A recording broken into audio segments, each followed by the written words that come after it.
I've been attached with the feeling of now waking up with you by my side.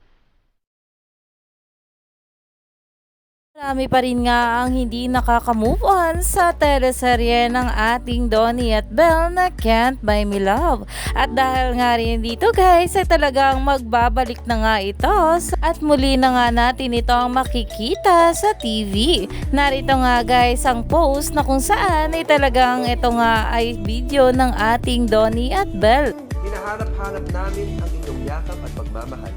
Kaya buong araw tayong magkita sa ABS-CBN sa All TV. At ito naman guys ay post nga ni Direk Ruel sa kanyang social media account na kung saan ay talaga namang sinabi nga rito na simula ngayong Lunes o March 23, 2 p.m. ay mapapanood na nga natin muli ang Can't Buy Me Love. At talagang it's back na nga ayon pa kay Direk Ruel. Kaya naman umani nga agad ito ng maraming komento mula sa mga bula na alam naman natin na excited na nga rin muli silang mapanood ito. Kaya naman marami pa nga yung komento at talagang pinag-uusapan ito sa social media.